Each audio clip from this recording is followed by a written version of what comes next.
Oi mamães, tudo bem com vocês? Bem-vindas a mais um vídeo aqui no canal das mamães.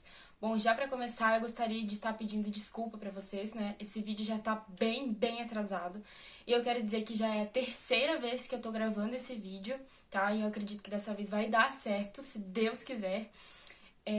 Esse vídeo demorou muito tempo pra eu conseguir gravar ele, tanto da primeira quanto da segunda, e eu acredito que agora não vai ser muito diferente, porque ele é um assunto bem extenso, né? Então, eu já peço desculpas pra vocês mais uma vez, então já vamos pro vídeo.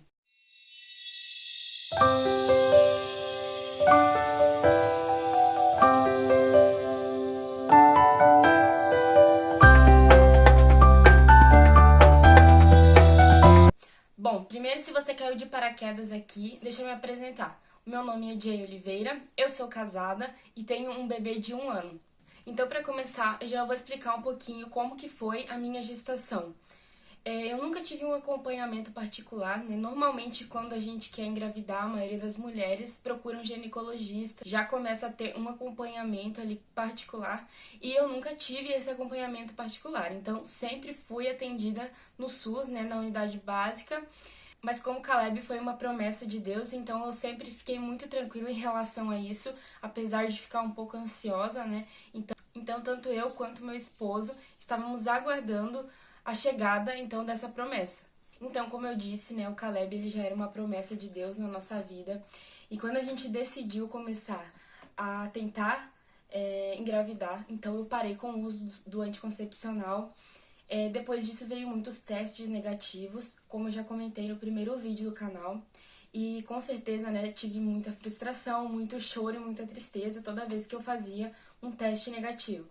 E é válido salientar aqui que mesmo antes de eu engravidar, né, quando eu estava ali tentando, eu já pesquisava bastante a respeito do assunto, tanto sobre a maternidade quanto a gestação e o parto, né, tudo isso. Mas a gente sabe que quando se trata de maternidade, quando se trata de gestação, quando se trata de parto, a gente sabe que as pessoas adoram dar a sua própria opinião em relação a esse assunto. Algo que aconteceu comigo, por exemplo, quando eu dizia, né, algumas pessoas sabiam que eu estava tentando engravidar, elas acabavam dando, né, dicas a respeito disso. Então elas diziam, toma isso, toma aquilo, faz aquilo, que você vai conseguir engravidar. E aí assim, né, eu tentava, né, algumas coisas, óbvio, acho que toda mulher que sonha em ser mãe acaba recorrendo a algumas coisas questionáveis, né, assim digamos. Mas apesar de tudo isso, a gente sabe, né, as mamães que estão tentando ou que já passaram por esse processo, sabe o quão complexo é esse processo. Então, nesse meu tempo de pesquisa, eu tive acesso a um vídeo de uma influencer que ela conta um pouquinho sobre uma perda gestacional que ela teve e ela disse algo que me impactou muito. Foi algo assim que ficou gravado na minha cabeça e que pra mim faz total sentido. Quando a gente toma comprimido, faz uso de alguns contraceptivos, né, seja eles qual forem, que tem vários hoje em dia, não é só anticoncepcional, a gente tem aquela falsa sensação de que a gente está no controle daquela situação. Ou seja, eu não quero engravidar, então eu vou me prevenir que isso não vai acontecer. E realmente, na maioria das vezes, a gente não engravida, com exceção de algumas pessoas, né, que o remédio falha. Mas quando a gente tenta fazer o oposto, aí é que cai a nossa ficha. Porque a gente vê que a gente não tem o controle de nada. A gente toma vitamina, a gente consulta com o ginecologista, a gente vai atrás de várias formas para conseguir essa gestação e muitas vezes, né, é demorado, então a gente acaba se frustrando e achando talvez até que a gente não vai conseguir. Então comigo foi assim. Depois de 1 ano tentando, né, engravidar, então eu consegui engravidar do Caleb. No caso eu digo 1 ano depois, porque eu parei de tomar o meu anticoncepcional e exatamente 1 ano depois foi quando o Caleb foi concebido. E assim, a minha gestação foi muito tranquila, né? No início da gestação, até o 4º mês, foi um pouquinho difícil por conta dos enjoos. Eu tive muito enjoo, tanto que foi por isso que eu descobri, né, a minha gestação. Eu passei mal, fui no hospital, achando que era virose, e a minha virose já tava com 1 mês.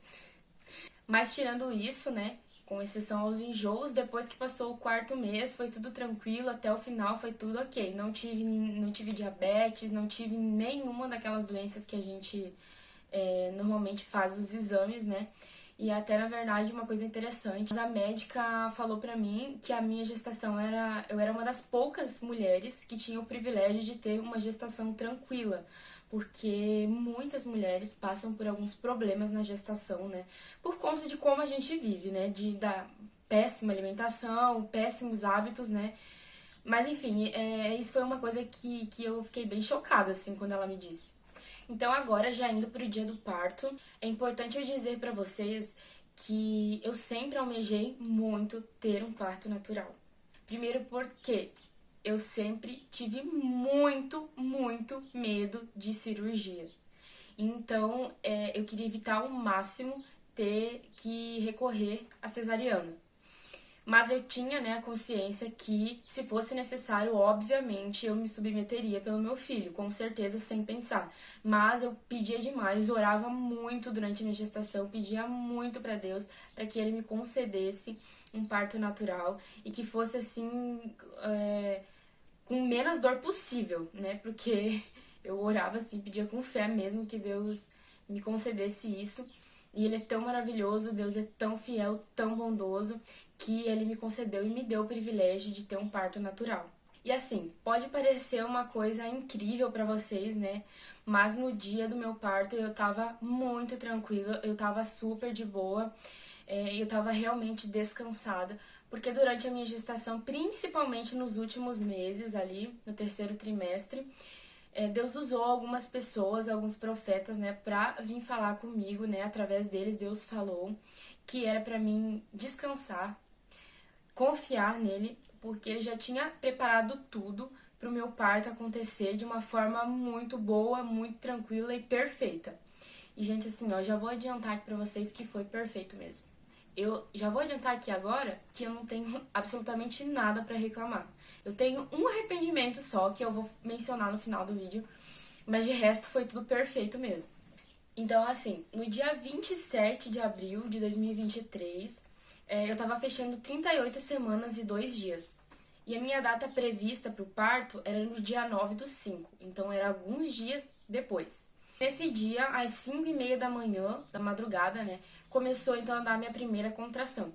Mas assim, eu pensava, né, que era contração de treinamento, porque no final a gente tem muito disso. Então eu tava com 38 semanas ainda, eu jamais imaginaria que naquele dia, né, eu ia dar à luz. Eu tentava ali mudar de posição, né, eu virava de um lado pro outro, e eu percebia, né, que do lado esquerdo era o lado que doía mais.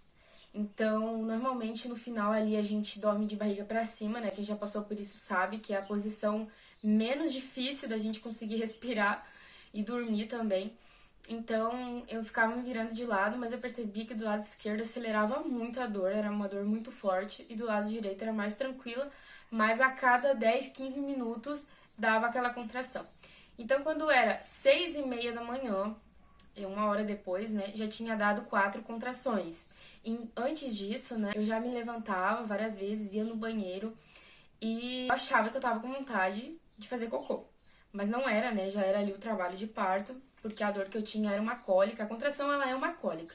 Quando você tá com uma cólica intestinal, que tá com gases preso, é exatamente, eu comparo com isso porque pra mim é exatamente isso, a dor é igual no início. E até numa dessas vezes que eu me levantei pra ir no banheiro, saiu uma secreção diferente. Hoje eu sei, né, que essa secreção era o tampão, né, o famoso tampão que a gente conhece, e eu já sabia, né, que o tampão ele sai, só que para cada mulher é diferente. Tem mulheres que o tampão sai só perto na hora do parto ali mesmo, quando estoura a bolsa. Tem mulheres que o tampão sai uma semana antes, 2 semanas antes, então é diferente para cada um. Mas o meu saiu naquele dia, em algum dos momentos que eu me levantei para ir no banheiro. Então, às 6:30, eu levantei, eu trabalhava só à tarde, né, naqueles últimos dias ali. Então, de manhã, normalmente, eu ficava deitada até um pouquinho mais tarde. Mas eu levantei, disse pro meu marido, olha, eu acho que o bebê vai nascer hoje. Eu já tô com a 4ª contração, que já me dá desde as 5:30 da manhã. Então, imediatamente, ele já queria ficar em casa, né, pra me acompanhar tudo certinho e ver como seria. E aí eu tranquilizei e disse pra ele que não precisava, que ele podia ir trabalhar, Porque na minha cabeça eu tinha certeza que o parto ia demorar muitas horas. Porque eu sempre ouvia falar que muitas mulheres o parto durava de 12 a 24 horas. Então eu tinha certeza que eu ia ficar sofrendo aquele dia inteiro pra ganhar só de noite, de madrugada. Era o que eu tinha na minha cabeça. Então eu disse que ele podia ir trabalhar tranquilo, que se porventura acontecesse, eu ligaria e avisaria ele. Aí depois que ele saiu, então, eu fui pra casa da minha amiga, que mora aqui na esquina, perto da minha casa, a Paula. Eles trabalham em casa, então eu fiquei ali, né, porque eu não queria ficar sozinha em casa. Eu tava com medo de ficar sozinha e acontecer alguma coisa, né, e eu não puder avisar ninguém. Então eu fui pra lá, fiquei lá, mas como eu tava com muita dor, eu queria ficar em casa, queria voltar pra minha casa. Só que ao mesmo tempo eu não queria ficar sozinha, né? Então eu entrei em contato com uma outra amiga minha, a Esther, mandei mensagem pra ela. Ela veio. Gente, deixa eu só arrumar essa parte aqui. Eu chamei a minha melhor amiga, tá? Porque se ela ver isso daqui, ela vai mandar mensagem na hora pra mim falando que história é essa de eu mandei mensagem pra outra amiga. Não é outra amiga, é a minha melhor amiga, minha best friend, a Esther, tá bom? Só pra mim explicar aqui pra vocês.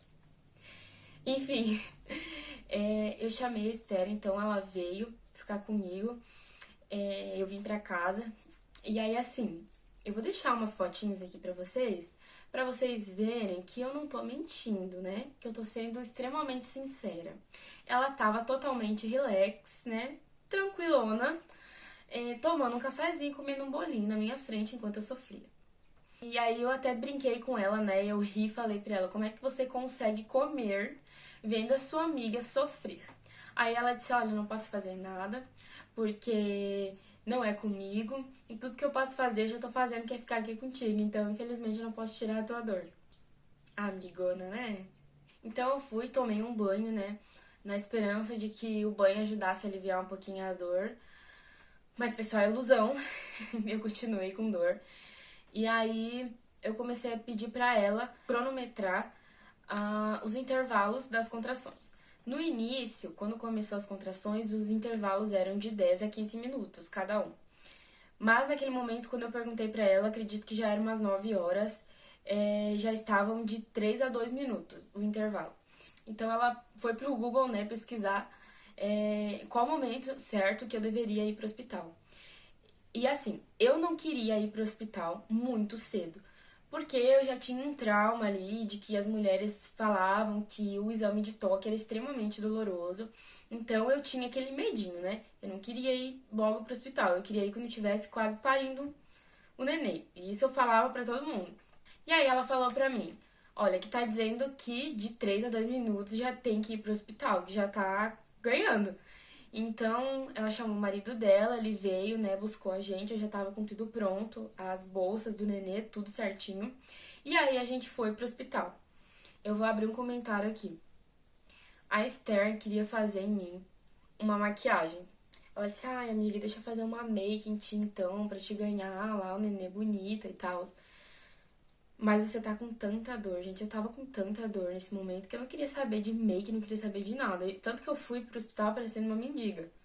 Fui toda horrorosa. Eu nem vou colocar aqui as fotos como eu tava aqui em casa na hora de sair, que a Esther tirou fotos minhas. Mas eu tava assim, ó, com uma cara de morta.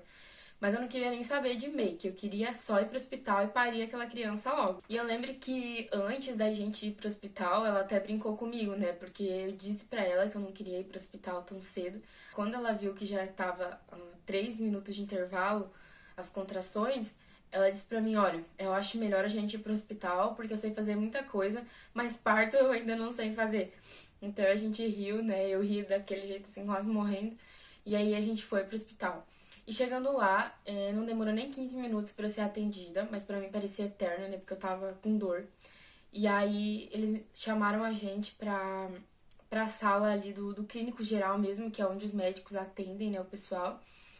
Os enfermeiros ali já fizeram um primeiro exame de toque ali pra ver se realmente eu estava em trabalho de parto. Porque tem aquela questão também das Braxton Hicks, acho que é isso, né, que se fala. E aí muitas mulheres vão achando que tá em trabalho de parto, mas na verdade são as Braxton, né? E aí eles fizeram e viram que eu já estava com 4 centímetros de dilatação naquele momento. Então eles já me transferiram lá pra trás, né? pra sala de monitoramento, que é onde eles botam alguns aparelhos assim na barriga pra monitorar os batimentos do bebê, se tá tudo certinho, se ele tá encaixadinho.